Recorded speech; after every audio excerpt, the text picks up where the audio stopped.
Мопед, скутер, желмаян жана дал ушундай электр транспорт каражатынын айдоочуларына кайрылабыз. Мындай транспорт каражатын башкарган жарандар мыйзамда белгиленген тартипте тиешелүү категориядагы айдоочулук күбөлүктүн А1 категориясы талап кылынат.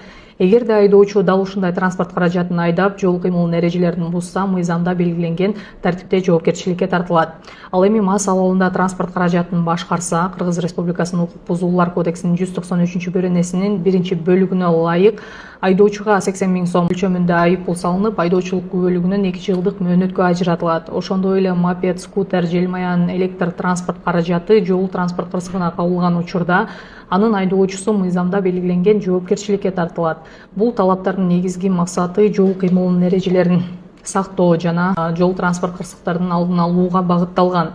Мисалы, дал ушундай транспорт каражатынын тиешелүү мамлекеттик номери жок айдап, жөө жүргүнчүнү сүзүп, айдоочу окуя болгон жерден качып кетсе, аны аныктоо, издөө иштерине олуттуу кыйынчылыктар жаралат. Ошондуктан транспорт каражатынын мыйзам талаптарына ылайык каттоодон өткөрүү жана аны башкарууга укук берүүчү документтерди алуу маанилүү болуп эсептелинет. Урматтуу жарандар, мопед же электр транспорт каражатына айдоочулук күбөлүк талап кылынбайт деген маалыматтарга ишенип, тиешелүү документтери жок транспорт каражатын сатып алуудан жана башкаруудан алыс болуңуздар. Транспорт каражатын сатып алаардан мурда ага тиешелүү документтерди талап кылыңыздар. Такталган жана расмий маалыматтарга гана таянып ишениңиздер. Жол кыймылынын эрежелерин так сактаңыздар жана жолдо ар дайым жоопкерчиликтүү болуңуздар.